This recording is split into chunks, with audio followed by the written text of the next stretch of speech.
time for the man of the hour to do the thing with the words and the camera and the merch. The merch. For those of y'all who didn't notice, we have this wonderful merchandise. Books, more books, posters. I'll let him do the thing. Okay, I'm not trying to. Thing, so I don't have to do the thing. That's fair. Okay, that's right. Texas. Oh, plant the microphone.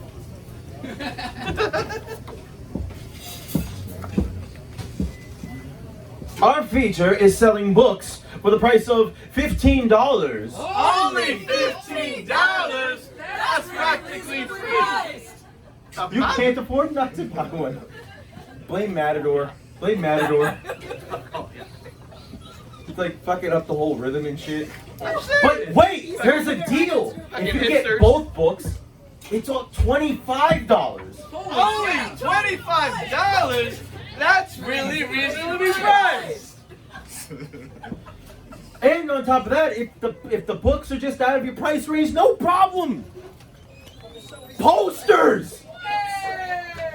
One for $5.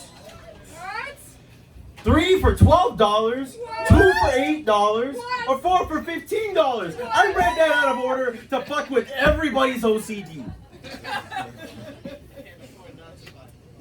You can't afford not to buy it. Yeah, he's got a price for you.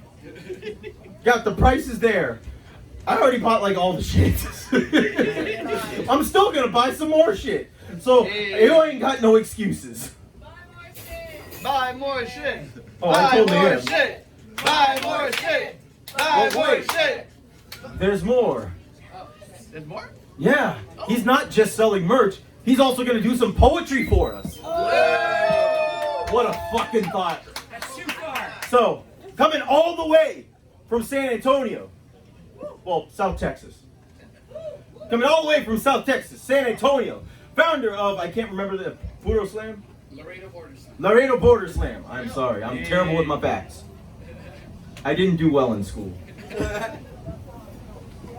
Coming here to grace us with a feature. Can we get a big round of applause, the biggest round of applause for Chibbi!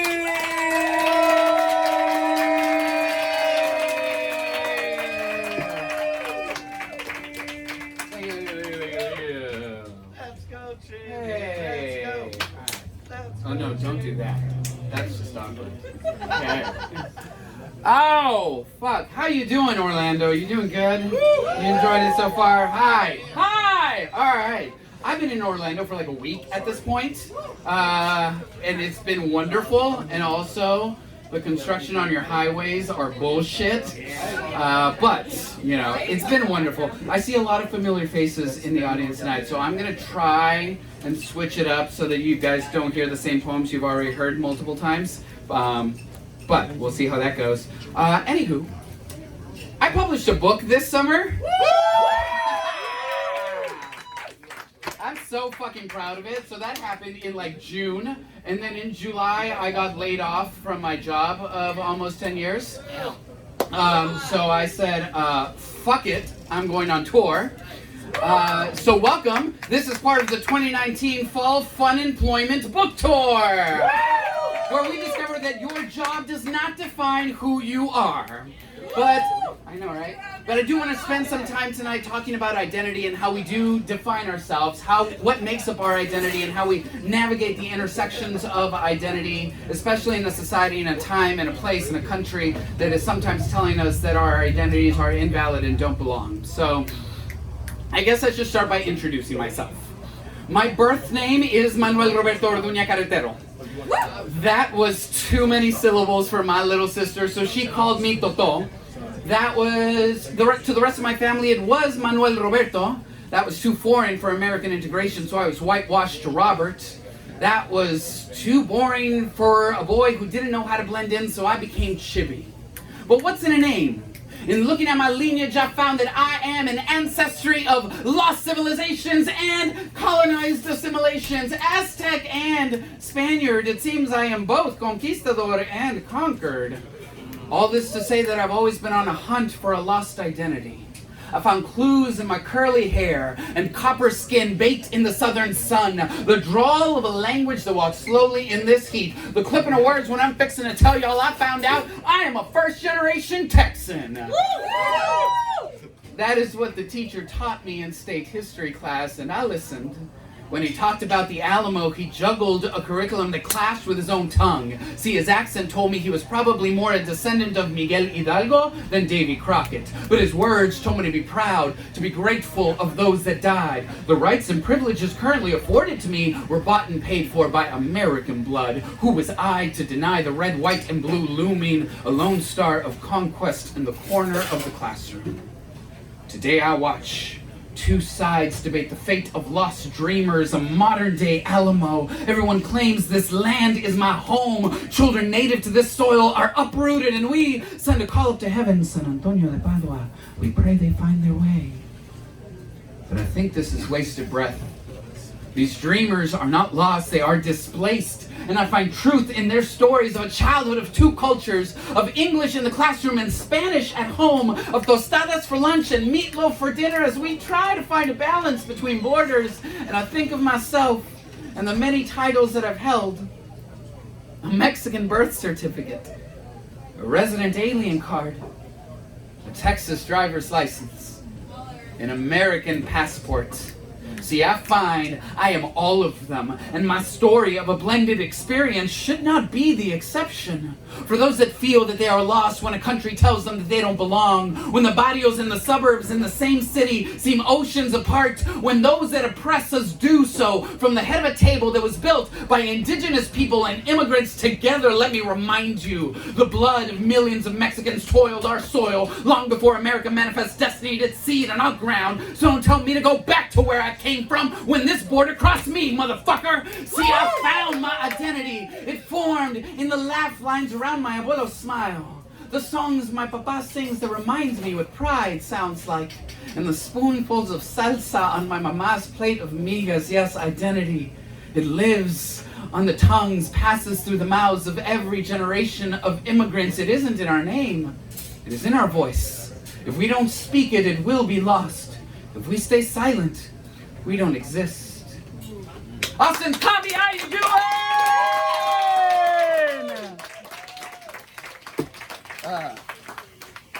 Give a big round of applause for all the poets that have come up on this mic so far and the ones that are still coming. Before I forget, at the end of the night, I'm doing this at every feature. I want to take a group picture with all the poets that shared their voices tonight on this stage. So, like, if you did come up on the mic or if you're coming up on the mic, like, stick around. Let's take a group picture at the end. So, yeah. Also, big round of applause for Arjun for putting this together and hosting this. It's so important. It's so valid. It is so wonderful. We are blessed to have safe spaces like this where we are able to express our identity, you know, and feel comfortable and confident in doing so, because oftentimes out there in the real world, we are not afforded that same luxury. Like walking through downtown Atlanta at 2:30 in the morning, a group of Bud-like machos in Make America Great Again hats decided to let my rainbow flag covered ass know that I was a faggot. Their spit pulled the strings of my spine straight, eyes down, mouth shut. I kept walking, but they, being ever so ignorant in the art of subtlety, didn't see the other cheek, saw an easy target, set it again. Faggot.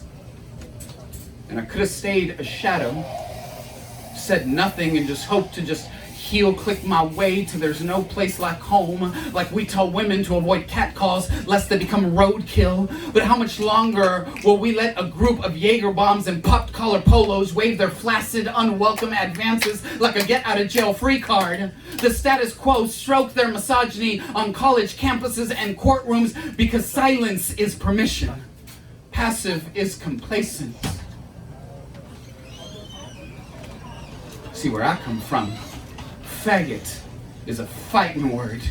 Like I may be a faggot, but I ain't your faggot. I was quiet in middle school before I found my voice. Said nothing in high school before I knew my history. Now I brass knuckle, stonewall, and swing. Wonder where would I be without bloody knuckles? Well-behaved women seldom make history, and one lone loudmouth faggot will probably die young. I made myself a target, as vulnerable as paper, to burn like Kindle. See, this is how the target shoots back. A MAGA hat killed Harvey Milk. A MAGA hat killed MLK. And the target shot back. One bullet sparked outrage, created a riot fire. Trust me, I understand the need to stay safe. But what is life if lived in darkness? Crowded closets, watching from the gallery. You're not safe. You're just next. And at what cost? Oppression? Erasure? A bloody lip? They were gonna do that anyway.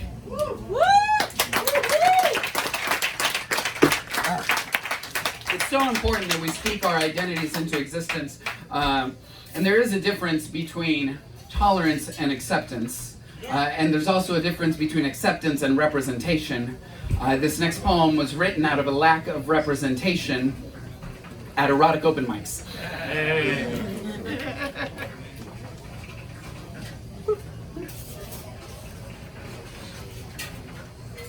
There is a boy with a poem that you need to hear, and it is uncomfortable. This boy has an erection and just got called on in class and now has to walk to the dry erase board very, very awkwardly. He does not know why he got an erection. Sometimes these things just happen, okay? Maybe he got an erection because he thinks that Mr. Garcia, the English teacher, has a hot ass. But this boy is uncomfortable and probably will not admit that until many years later because he wouldn't want to upset anybody. Many years later, this boy is done worrying about making everybody else comfortable. He will no longer be shamed into concealing his joy, his lust, his pleasure. He will proudly display his erection for everyone to see. His poem is about cocksucking.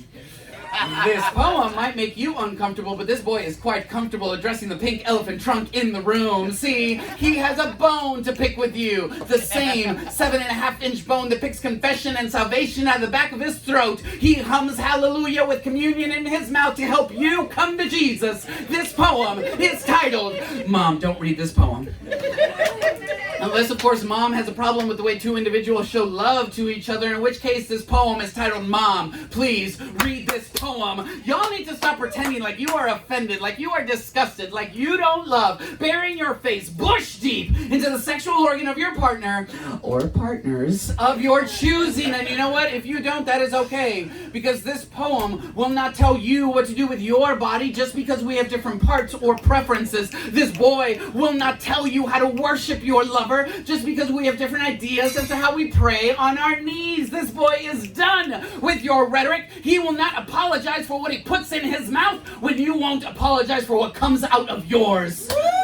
Every pothole you speak, every commandment you spit at us, every law you think will break us cannot compare to the strength that comes out of this mouth and the love that comes in it. Everybody say ah! Say ah!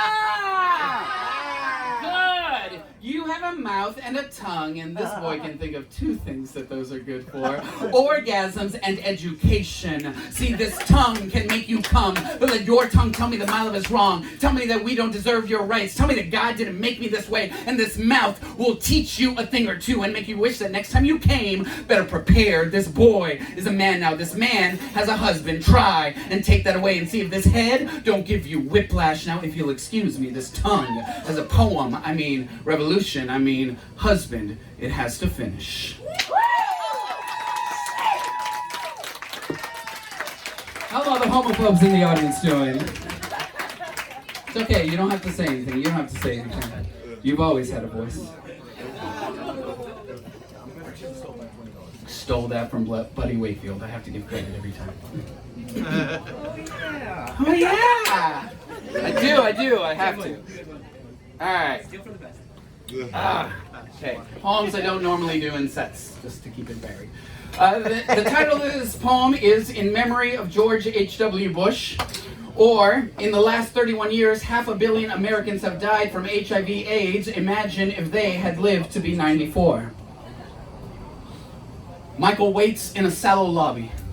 His pulse keeps rhythm with a clock on the wall, tapping his heel on linoleum floor. The color reminds him of formaldehyde, sterile but not clean.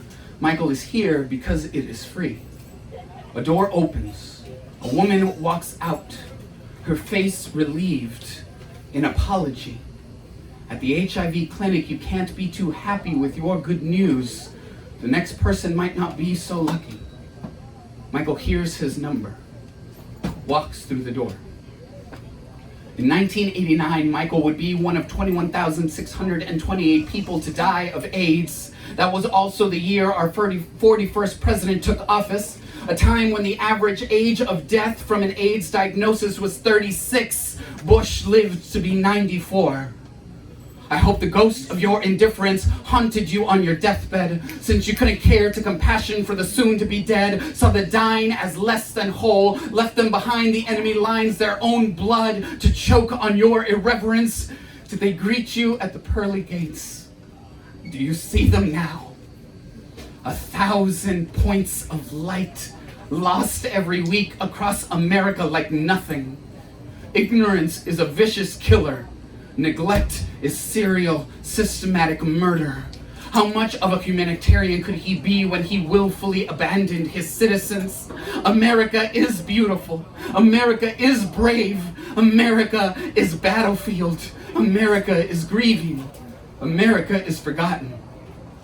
I have been Michael, anxiously waiting in a sallow lobby, wondering if I was positive. It has been 30 years since Michael died, and I am still just as scared as he was, tapping my heel on a linoleum floor. My pulse keeps rhythm with the clock. When I get my results, I wear relief on my face like an apology, because you can't be too happy with your good news at the HIV clinic. The next person might not be so lucky. I can't even say that I have been luckier than Michael. Luck had nothing to do with it. Michael was not unlucky. Michael was ignored. Imagine if he had lived to be 94. Imagine if our government had funded the research sooner. Imagine how much closer we'd be to a cure. Imagine if they saw us for what we truly are. 1,000 points of light in a broad and peaceful sky, shining.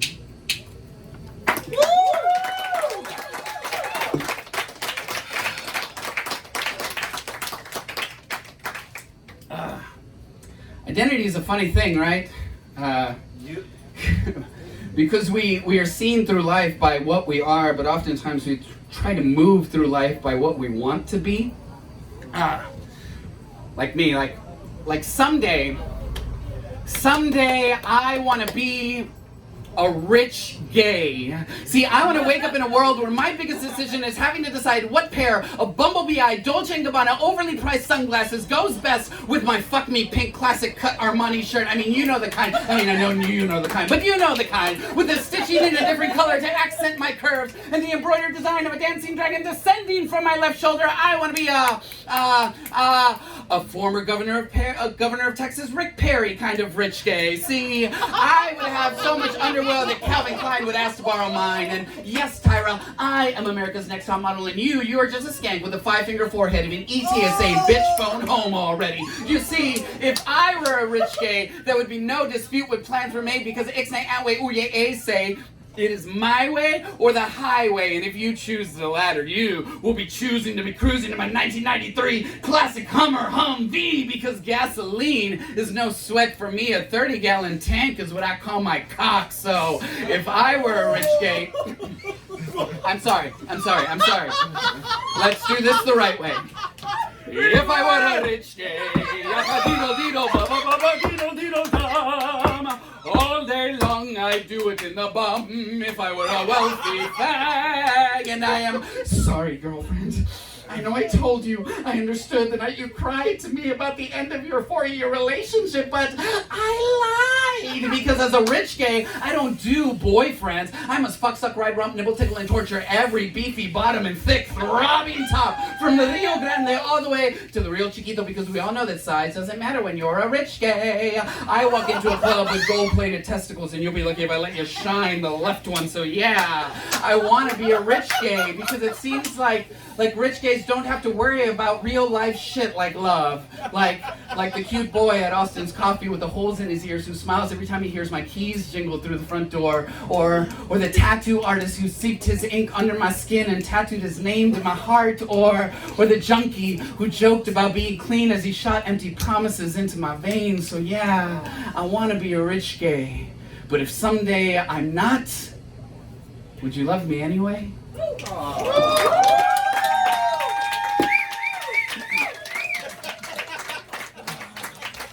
Look, the first poem of the night talked about penis, so I'm just going gay heavy tonight, okay? Identity be a fickle thing. Be necessary. Beyonce. I did that, yeah. Identity be a fickle thing, you know. To quote RuPaul, if you can't love yourself, how the hell are you gonna love somebody else? Can I get an amen? Amen. Did you guys know that without supernovas, there would be no carbon or oxygen in the universe? Which means that without supernovas, there would be no life.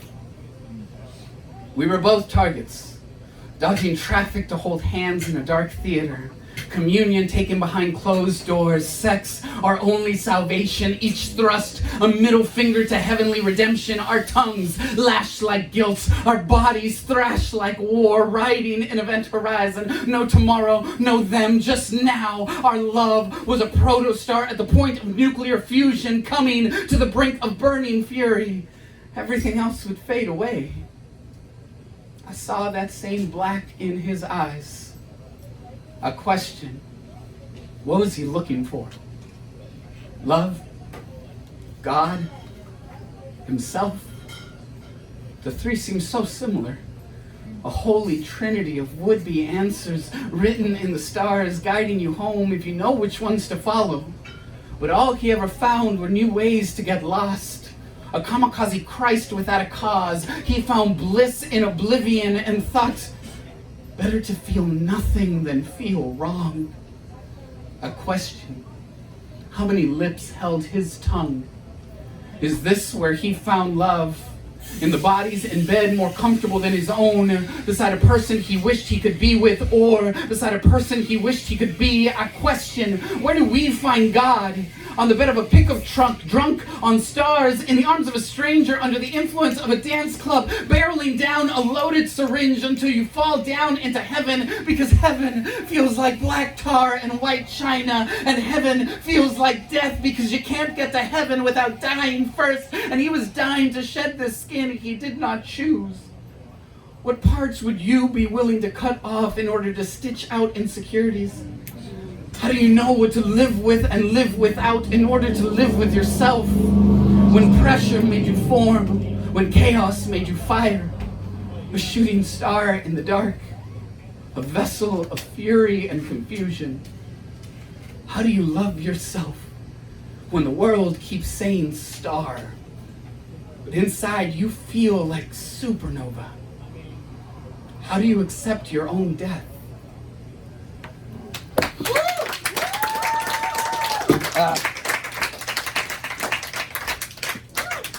I got two more for you.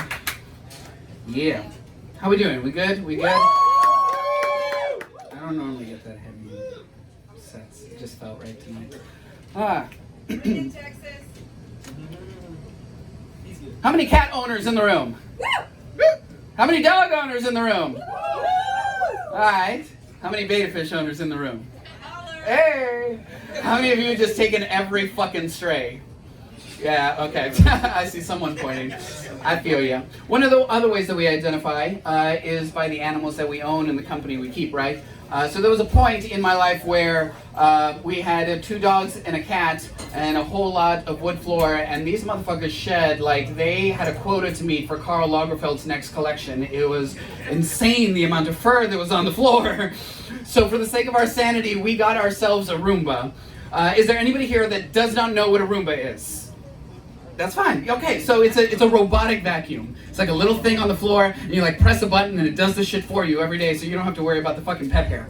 So when we got our Roomba, we quickly named him Winston and christened him with a backstory. A British butler with a drinking problem, disgruntled but diligent. See, to watch Winston work, he resembles a giant motorized drunken hockey puck bumping into furniture and walls. Occasionally he would get himself tangled in a power cable or trapped in a corner of furniture. He would let out a desperate cry for help. Me, me, me, me. Move Roomba to a new location. And one of us would pick him up, scolding him. Damn it, Winston, I told you to watch out for the speaker cord. Pay more attention next time. A recent Facebook post has revealed that we are not the only ones. It seems almost every Roomba owner has named their Roomba and has entire conversations with it. We do this with our pets too. How many of you have sat on the couch confessing to your cat how inexplicably in love you are with the wrong person, or asked your dog for relationship advice? How many of us have named our cars and negotiated alliances when we are late for work and the engine won't start, like baby, please, I promise to give you premium gas next time if you just turn on. As a people, we are so quick to personify inanimate objects and to humanize our pets, treat them like they are our friends and family. So why is it so hard to see each other as human? Why do we give more preference to a poodle than a person? Why can't we look at a refugee and value their lives more than a Honda? We have dehumanized immigrants to make it easier to ignore them, or worse, vilify them. Is this how we justify importing a French bulldog but deporting a Colombian refugee? To be white in America is to have amnesia. Did you forget where you came from? Are our differences too so obscene? If you are an American and not indigenous by definition, you are an immigrant. Like, your skin color may be lighter, but your history is not so different from the red tribes you conquered, or the brown people seeking asylum, or the black lives fighting for justice. Like, if you can have a conversation with a vacuum cleaner, why is it so hard to have compassion for your neighbor? To see that it is diversity, not homogeny, that makes America great. It is a black man and a Philippine woman cooking Korean barbecue to a backyard full of Mexicans on the 4th of July. That is what makes America great. 3.3 million people across 500 cities marching for women's rights. That is what makes America great. That is what makes America human. This hodgepodge of a country that we call home. So go ahead, name your car, name your hairbrush, name your pet goldfish, but remember the people at the border, the people who have been marginalized, vilified, or ignored. They have names too.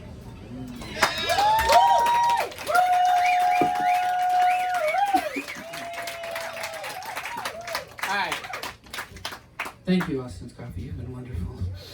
Thank you, Orlando. You've been wonderful. Yeah, it's been a fantastic week. All right, I got one more for you. I really hope. I've said a lot tonight. I hope that there's one thing that you've taken away from my set tonight and the poems and whatnot, is that you have a voice, you have an identity, you have a story, and it deserves to be told, you know, even if there are people out there telling you that it doesn't.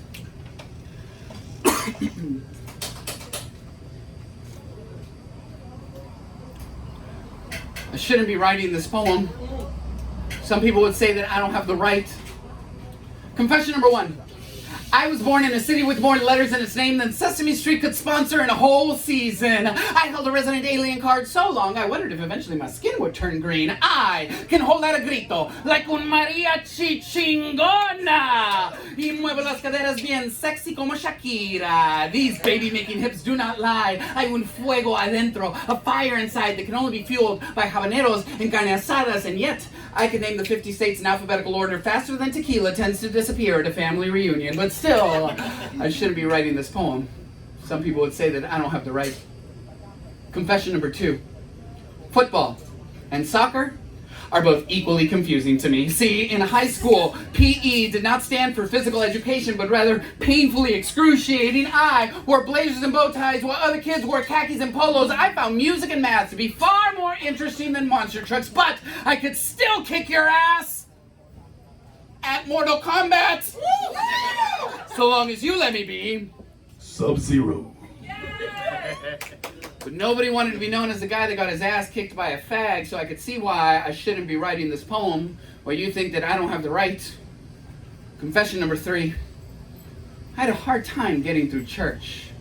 Maybe I just didn't believe that I could search for God if I was sitting still. Once, I thought I found God in the Spice Girls. I am not kidding. Maybe it was their individuality that made them so universal, but I thought that That is what God must be like. So unique and diverse that everybody, no matter who they are, sees their image in God, and God in their image. I see God in everybody, and usually I will take God home at the end of the night. He is always beautiful, and we will find God together, and God damn it, they cannot tell us that we are wrong, but they are still telling us that we are not right.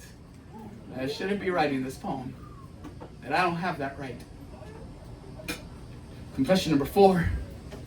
I shouldn't have to write this poem.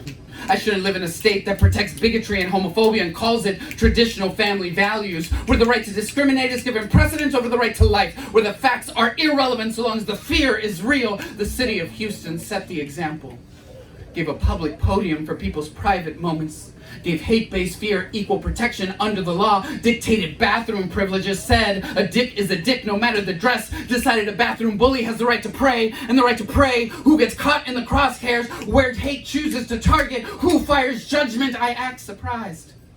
I'm not. Confession number 5. I shouldn't be writing this poem. My name is Manuel Roberto Orduña Carretero. I was born in Guadalajara, Jalisco, Mexico, and yes, I am gay. None of these are a choice. Misinformation, that's a choice. Manipulation of the facts, that's a choice. Ignorance, that casts votes for politicians to push hatred and bigotry and racism and homophobia and call it traditional family values, where the facts are irrelevant so long as the fear is real. Maybe fear will make America great again. Maybe I shouldn't be writing this poem. Maybe I don't have that right, but I have been wrong enough times to know that nobody is perfect, and if my existence and persistence offends you, I forgive you. Thank you, Austin Coffee. I got merch for Jack. See you.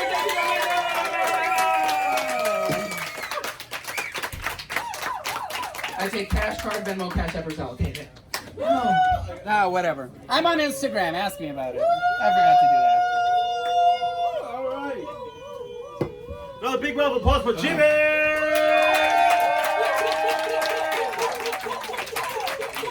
Couple of quick plugs. First of all, Amy, what was it that you needed me to plug about Project Spit? One Night Slam. One Night Slam is going on this weekend, and then again on like the 8th? Yeah, it's less sexual The than 9th. it sounds. What? It's less sexual than it sounds. Less sexual than it sounds. It's a slam and shit. I'm gonna be hosting and shit. Yeah. What? Yeah. No, that's cool. Yeah, I was reached out to by Bonnie about that. This weekend, and then the 9th. And then we have another plug, Asheom. What are you doing? Real quick. Real quick. Plug it! Alright, real quick. This Sunday, I'm gonna have an event. It's called The Tree, and you're gonna be able to come there and get a massage, or get a Reiki session, or a tarot reading, and some group meditation. And there's gonna be a lot of painting, drumming, and there'll be musicians and poets performing. And if you want more information about that, here's the flyer right here. There's also a flyer on the bulletin board. And if you want to get reminded, you can put your email in this book. And that's it. I'll pass it around. Cool. All right. With that being said, we're gonna do a Okay, good. Just want to make sure if you weren't familiar. 16-minute break. Yes. Then you want both. Okay, do it. Wait, when? Right now? Yeah, right now. Not now, but right now. Remind me your name.